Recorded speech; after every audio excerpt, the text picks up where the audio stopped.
अपक्ष्मन्तो अरावणः अपक्ष्मन्तो अरावणः। ॐ शान्तिः शान्तिः शान्तिः। मंच पर उपस्थित हम सभी के लिए श्रद्धा व सम्मान के योग्य अंतर्राष्ट्रीय क्रांतिकारी संत उद्धट विद्वान पूज्य स्वामी सच्चिदानंद जी महाराज, मंच पर उपस्थित उत्तर प्रदेश आर्यवीर दल के प्रधान संचालक आदरणीय पंकज आर्य जी, मंच पर उपस्थित सभी गणमान्य सज्जन, आदरणीय मुनि जी, इस विद्यालय के संचालक आदरणीय जिनके माध्यम से मुझे यहाँ उपस्थित होने का सौभाग्य मिला, दयाशंकर आर्य पिताजी, आर्य जगत के बहुत ही उच्च कोटि के विद्वान आचार्य जीवन शास्त्री जी, इस विद्यालय के प्रधानाचार्य जी, सभी शिक्षकगण, मातृशक्ति,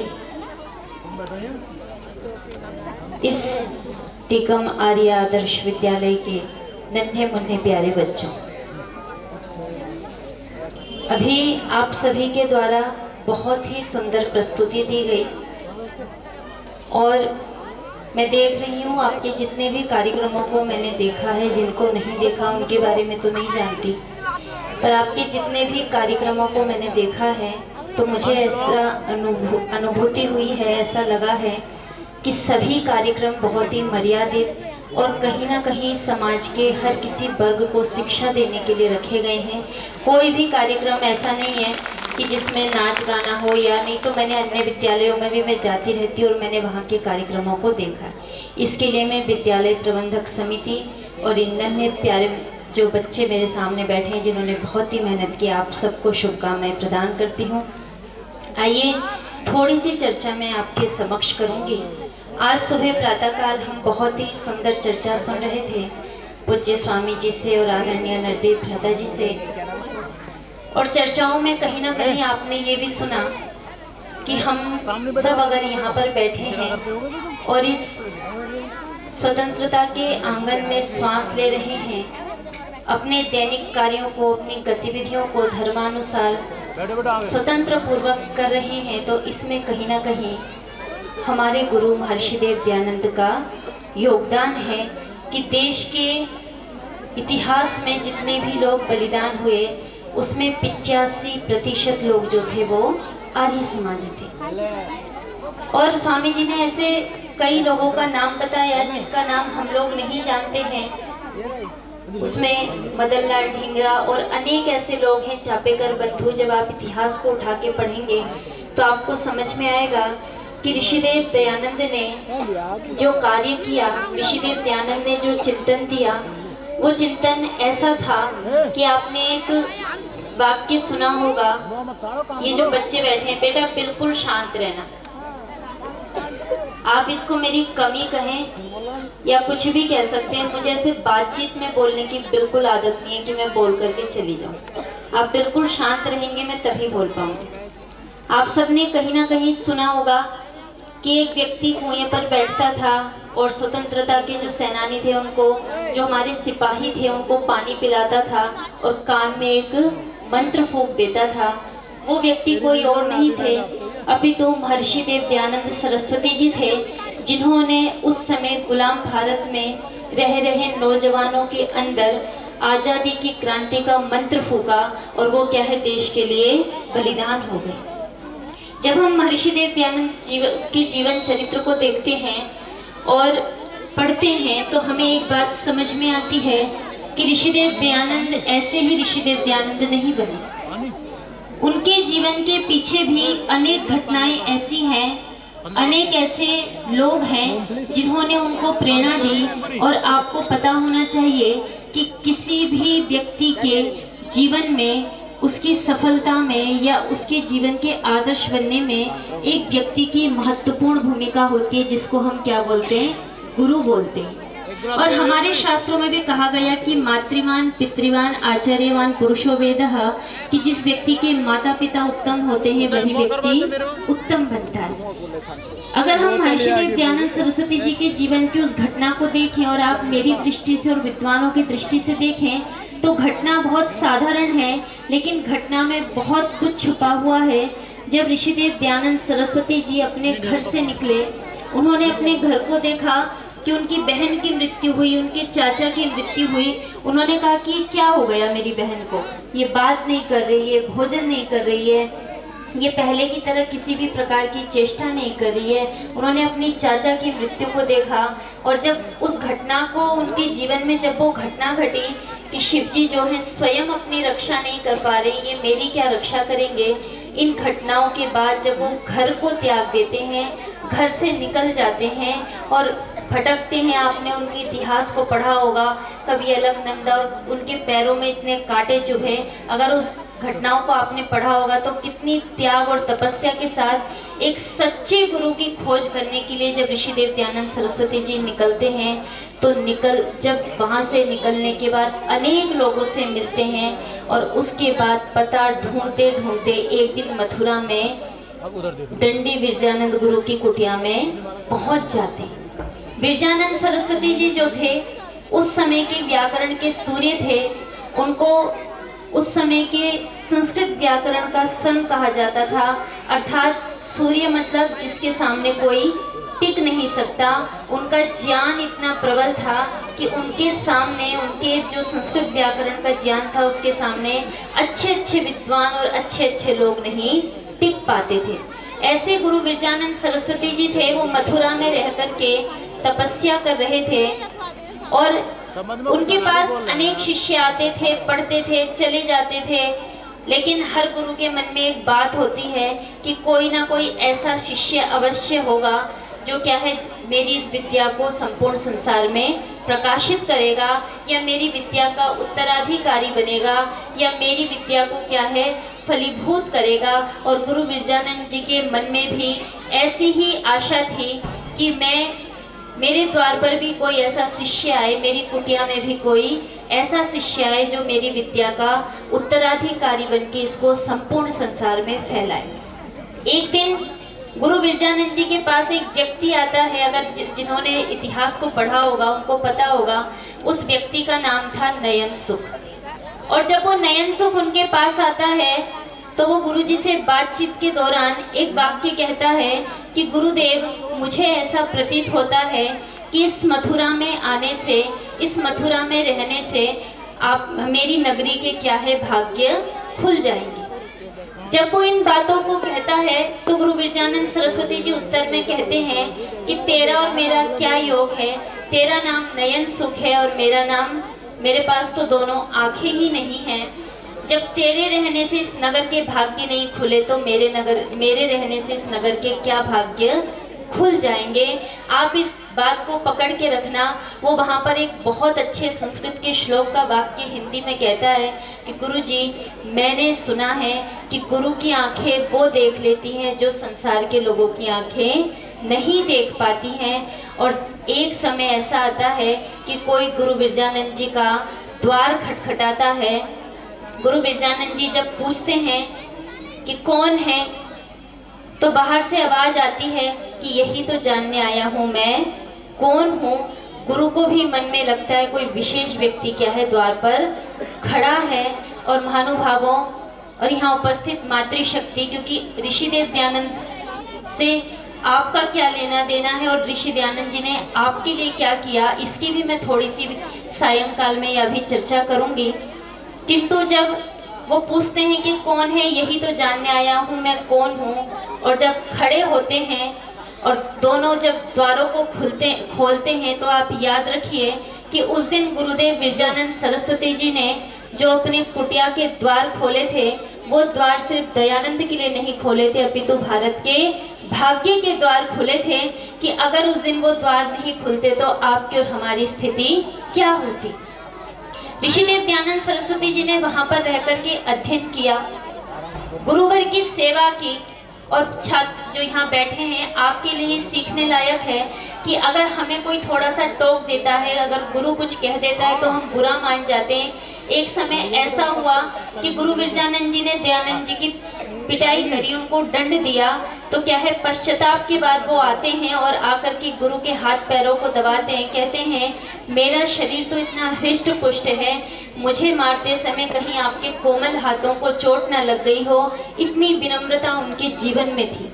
और जिसके पास श्रद्धा होती है, विनम्रता होती है, वही अपने गुरु के क्या है, ज्ञान को, अपने गुरु की जो भी बातें हैं, जो अंतर्मन की जो चीजें हैं, उनको समझ पाता है और वैसे का वैसा ग्रहण कर लेता है। नहीं तो अनेक शिष्य आते हैं और चले जाते हैं, कुछ लाभ प्राप्त नहीं होता।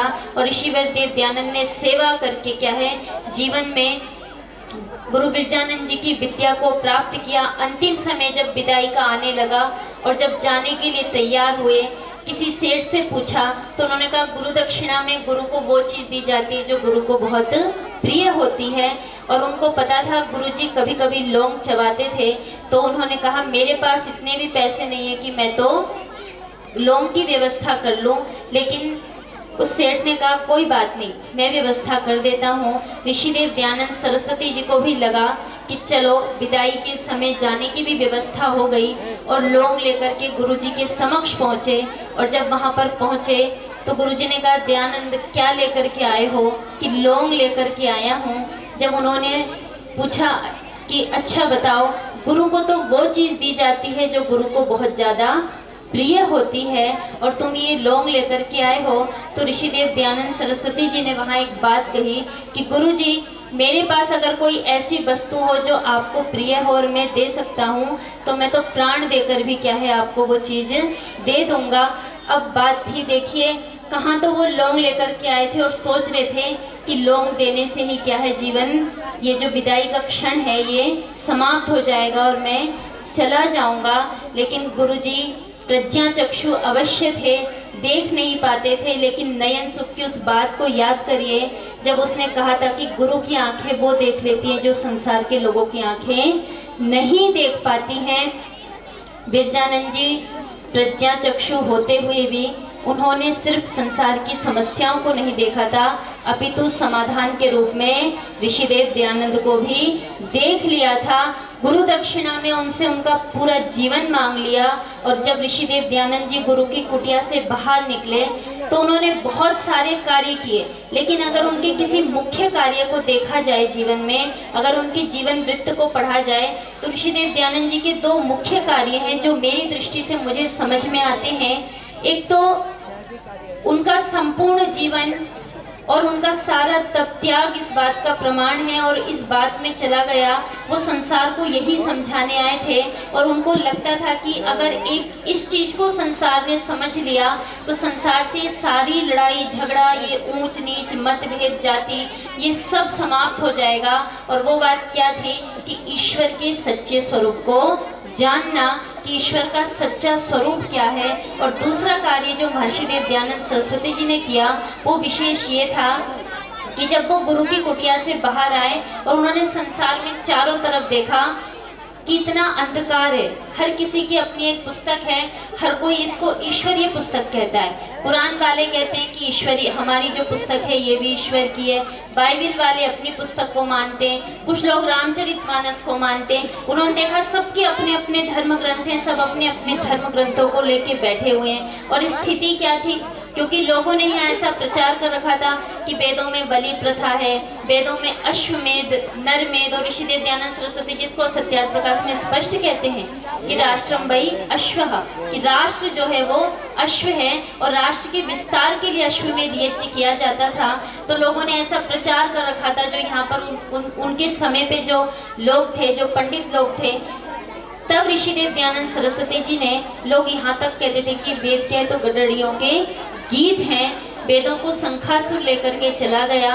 और यहाँ कोई वेदों को मानने वाला नहीं था। जो लोग थोड़ा बहुत वेद के विषय में जानते थे वो इतना ही जानते थे कि वेदों में बलि प्रथा है, ये है, वो है। ऐसे समय में महर्षि देव दयानंद सरस्वती जी ने वेदों को मंगवाया, पढ़ा, उनका भाष्य किया, और क्या है, संपूर्ण संसार को बताया, जहाँ पर लोग ये कहते थे, विवेकानंद जी जैसे लोग, कि वेद भी ईश्वरीय ग्रंथ है। कुछ लोग राजा राम मोहन राय जैसे उपनिषदों पर आकर के अटक गए।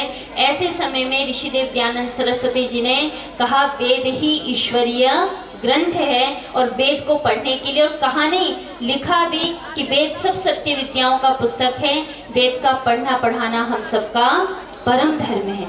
उन्होंने बहुत सारे कार्य किए, और उस क्षण को याद करिए। यहाँ पर मातृशक्ति बैठी है, माताएं बैठी हैं।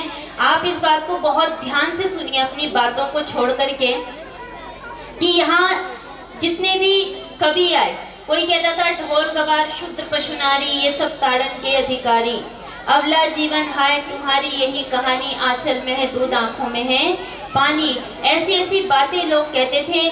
मातृशक्ति को साक्षरता के लिए भी क्या है, स्वीकृति नहीं थी, अक्षर ज्ञान नहीं था, पढ़ नहीं सकती थी। ऐसे समय में महर्षि देव दयानंद सरस्वती जी का जब यहाँ पदार्पण हुआ और उन्होंने देखा महिलाओं की इतनी बेकार स्थिति इस देश में है, उन्होंने जड़ को पकड़ा और कहा कि जिस नारी को लोग उपेक्षित कर देते थे, जिस नारी को लोग समाज का एक बहुत ही निकृष्ट और गिरा हुआ अंग मानते थे, ऐसी मातृशक्ति को ऋषिदेव दयानंद सरस्वती जी ने समाज के इस माला में पुष्प की भांति पिरोते हुए कहा कि माता निर्माता भवती। ये माँ तो जो है ये निर्माण करने वाली है। और मैं कहती हूँ, कहते हैं ना कि ऋषि जो होते हैं वो मंत्र दृष्टा होते हैं। महर्षि देव दयानंद सरस्वती जी ने यजुर्वेद के उस मंत्र यथे माम वाचम कल्याणी माँ वदानी जनेभ्य मंत्र का साक्षात्कार किया और संपूर्ण संसार को एक बात बताई कि वेद का ज्ञान सबके लिए सर्वोपरि है। वेद का ज्ञान किसी जाति विशेष के लिए नहीं है, वेद का ज्ञान किसी एक वर्ग के लिए नहीं है, एक व्यक्ति के लिए नहीं है, अपितु सबको, चाहे वो शूद्र हो चाहे वो कोई भी हो, ये ईश्वर के द्वारा प्रदत्त ज्ञान सभी मनुष्यों के लिए बराबर है और ये सब इसको पढ़ सकते हैं। ऐसी स्थिति उस समय हमारे देश में थी। अगर आप महर्षि देव दयानंद सरस्वती जी जब इस समय आए, आप उस समय को अगर देखेंगे इतिहास में तो आपको समझ में आएगा, महाभारत काल के 5500 वर्ष के बीच में कोई ऐसा युग पुरुष नहीं आया जैसे ऋषिदेव दयानंद सरस्वती जी थे। उनके जीवन में भी अनेक बाधाएं आई, उनके जीवन में भी अनेक लोगों ने, आपको तो पता है कि उनको 17 बार विष दिया गया। और यहाँ पर मैं एक घटना को अगर जोड़ूं तो एक बार मुझे एक आर्य समाज में जाने का सौभाग्य प्राप्त हुआ और व्यवस्था ऐसी थी, कहते हैं कि उपदेशकों के लिए व्यवस्था तो मूलभूत आवश्यकता है। आप दक्षिणा में कुछ भी कर सकते हो सो सामर्थ्य या श्रद्धा से, लेकिन व्यवस्था जो होती है वो बढ़िया होनी चाहिए। हम ये नहीं कहते कि बहुत वीआईपी होनी चाहिए, लेकिन रहने लायक और आवश्यकता पूर्ति के लिए तो होनी चाहिए। उन्होंने मुझे एक बात कही कि बहन जी आप इतना भी एडजस्ट नहीं कर पा रहे हैं। आपको पता है ऋषिदेव दयानंद सरस्वती जी ने और एक भजन सुनाते हुए कहा, कहीं पे खाए बैंगन सूखे कहीं वो रहे भटकते, और उन्होंने 17 बार विष पिया था। तो यहाँ अगर आर्य समाज के कुछ आसपास के पदाधिकारी बैठे हों तो मैं एक बात कह दूँ, ऋषिदेव दयानंद सरस्वती जी ने और हमारे जो पूर्व के लोग थे, आदरणीय स्वामी जी या जितने भी उपदेशक इस समय कार्य कर रहे हैं, जिन्होंने इससे पूर्व कार्य किया, इन सब ने बहुत ही मेहनत की। और ऋषिदेव दयानंद ने अगर 17 बार जहर पिया इस मानव जाति के लिए, तो उसमें कहीं ना कहीं हम लोग भी आते हैं जो आगे चल के उनके इस प्लेटफॉर्म को संभालेंगे। और उन्होंने ये जो आर्य समाज नाम का संगठन बनाया, हमारे पुराने उपदेशक जिन्होंने इतनी मेहनत की, उन्होंने इसीलिए की कि हमारे जो आने वाले उत्तरदायित्व लोग हैं, हमारे जो आने वाले प्रचारक हैं, प्रचारिकाएं हैं, उपदेशक हैं, उपदेशिकाएं हैं, उनको ये मेहनत ना करनी पड़े और हमें आवश्यकता के लिए, दक्षिणा के लिए और हर तरीके से व्यवस्था के लिए एक प्लेटफॉर्म तैयार करके दिया।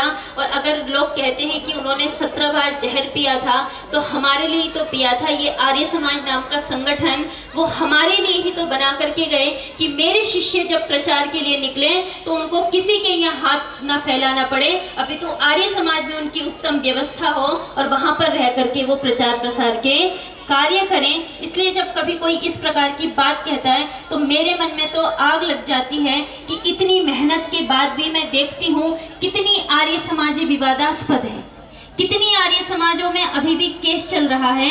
कुछ लोग हैं ऐसे समाज के बुद्धिजीवी वर्ग जो बड़ी मेहनत के द्वारा इस संगठन को चला रहे हैं, इसके कार्य को कर रहे हैं। हमें ऋषिदेव दयानंद की उस मंशा को समझना पड़ेगा। जब वो आए थे उनको लोगों ने अनेक प्रलोभन दिए, जहर दिए, और एक घटना तो ऋषिदेव दयानंद के जीवन में ऐसी हुई कि जब वो उदयपुर में थे तो वहाँ के राणा ने उनसे कहा, दयानंद ये क्या विरोध में लगे रहते हो, क्या सत्य असत्य और मत मतांतर की बात करते हो, सब कुछ छोड़ो और इस एक लिंग की गद्दी पर बैठ जाओ। और आपको पता होगा, और स्वामी जी भी कल चर्चा कर रहे थे कि मंदिरों में और इन गद्दियों के पास कितना पैसा होता था, कितनी धन संपदा होती थी, तुम यहाँ पर महंत बन के बैठ जाओ। ऋषिदेव दयानंद सरस्वती जी ने कहा कि नहीं, मैं ईश्वर की व्यवस्था से कभी भी बाहर नहीं जा सकता। आपके राज्य को तो मैं छोड़ दूंगा, लेकिन ईश्वर की न्याय व्यवस्था से मैं कभी भी नहीं भाग सकता। और उन्होंने कहा, याद रखना दयानंद, जो लोग छोटे छोटे स्वार्थ के लिए पदों को छोड़ने को तैयार नहीं है, समाज की उन्नति नहीं करना चाहते, उनके लिए ऋषिदेव दयानंद की इस घटना को, और आप एक बात, आप सब आर्य समाज के लोग यहाँ पर बैठे हैं और हम सब कहीं ना कहीं दर्शन पढ़ते हैं, और मुझे भी पूज्य स्वामी जी ने मेरा पहला व्याख्यान सुनने के बाद कहा था कि आप योग दर्शन और जो ये दर्शन है इनको पढ़िए। और वहाँ पर एक बात आती है दर्शन में कि जो योगी व्यक्ति होता है वो उपाधियों से वंचित रहता है, उसके लिए संसार की उपाधियां कुछ नहीं होती हैं कि ये पद वो उपाधियों से दूर रहता है। तो ऋषिदेव दयानंद सरस्वती जी के जीवन में जब वो घटना हुई, अगर जीवन में कभी भी मन में लोभ, लालच या समाज की उन्नति के लिए आपको ऐसा लगे ये कार्य मेरा सामाजिक उन्नति के लिए नहीं है, तो इस घटना को याद करना। जब उदयपुर में उनसे कहा गया कि दयानंद, तुम्हें इस कलयुग में इतनी बड़ी महंत की गद्दी देने वाला कोई दूसरा व्यक्ति नहीं मिलेगा, तो ऋषिदेव दयानंद जी ने भी उत्तर देते हुए कहा, आपको भी कलयुग में सत्य की खातिर इतनी बड़ी गद्दी ठुकराने वाला कोई दूसरा व्यक्ति नहीं मिलेगा। आज हम सब कहीं ना कहीं अपनी मंशा में व्यस्त हैं, अपने आप को पॉपुलर करना चाहते हैं, दिखाना चाहते हैं, लेकिन हम महर्षि देव दयानंद की उस मंशा को नहीं समझ पाए कि 5 नियम में ऋषि ने सिद्धांतों को लिखा और 6ठे नियम में आकर के रुक गए और ये बताया कि मैंने जो ये संगठन बनाया है इसका उद्देश्य क्या है, कि संसार का उपकार करना इस समाज का मुख्य उद्देश्य है। शारीरिक, आत्मिक और सामाजिक उन्नति करना, अर्थात शरीर से उन्नत होके, आत्मा से उन्नत होके तभी जाकर के समाज की उन्नति होती है। मैं पौराणिक जितने भी कथावाचक हैं और हमारे आर्य समाज के भी, मैं एक बात बहुत ही दृढ़ता से कहती हूँ कि अगर हमने ऋषिदेव दयानंद की इस मंशा को नहीं समझा कि पहले आत्मिक उन्नति कितनी जरूरी है, पहले आत्मा को कितना तृप्त करना जरूरी है, तो हम सामाजिक उन्नति कभी भी नहीं कर पाएंगे। सामाजिक उन्नति के लिए आज आप देखेंगे कितने लोग, कल चर्चा हो रही थी ना, भ्राता जी अपने भजन में चर्चा कर रहे थे कि राम की इस धरती पर आशाराम पैदा नहीं होने चाहिए। आप देखेंगे तो कितने ऐसे ऐसे कथावाचक हैं, जब उनके कारनामे खुलते हैं तो पता लगता है वो तो सिर्फ अपनी यश, कीर्ति और धन के लिए प्रचार प्रसार कर रहे थे। संसार की उन्नति से उनका कोई भी लेना देना नहीं है। लेकिन आर्य समाज एकमात्र ऐसा मंच है, एकमात्र ऐसी जगह है जहाँ पर आप निस्वार्थ भाव से आकर के किसी भी आयु, जाति, वर्ग के लोग अपने जीवन का कल्याण कर सकते हैं, इसकी सेवा कर सकते हैं, समाज की सेवा कर सकते हैं। आज बहुत सारे लोग आर्य समाज से कटते हैं, कहते हैं आर्य समाज करता क्या है, आर्य समाज तो मूर्ति पूजा का बस विरोध करता है, इनके पास इसके अलावा कोई रोना गाना बचा नहीं है। आपको जान करके आश्चर्य होगा, यहाँ जो मातृशक्ति बैठी है, आपको भी इस बात से आश्चर्य होगा कि आप सबने बैनर्जी भुट्टो का नाम सुना होगा। अब तो वो नहीं है, लेकिन वो पाकिस्तान की प्रधानमंत्री थी। और आर्य समाज जो कार्य करता है वो वैचारिक क्रांति का करता है। बैनर्जी भुट्टो ने जो देश पूरा मुसलमानों से भरा हुआ है, उन्होंने वहाँ पर एक बयान दिया कि इस मुस्लिम बाहुल्य देश में, जिसमें चारों तरफ मुसलमान लोग रहते हैं, अगर वहाँ पर एक महिला प्रधानमंत्री है तो इसका श्रेय महर्षि देव दयानंद सरस्वती जी को जाता है। अर्थात आर्य समाज कोई भी कार्य करता है तो टीवी पर या शो करके नहीं करता, हम वैचारिक क्रांति करते हैं। आज देश के सर्वोच्च पद पर जो बैठा हुआ है, जो राष्ट्रपति हैं, अगर वो हैं तो आपको ध्यान रखना चाहिए कि ऋषिदेव दयानंद के कारण हैं। और आप ऐसे अनेक जगहों पर देखेंगे जहाँ पे महिलाएं ऊंचे पदों पर हैं। अरे हमें कभी पढ़ने नहीं दिया जाता था। आप हिंदी भाषा की बात करते हैं। आज मैंने एक पहला प्रश्न इस विद्यालय में आकर के पूछा था कि हिंदी मीडियम है या ये इंग्लिश मीडियम है। उन्होंने कहा हिंदी मीडियम है।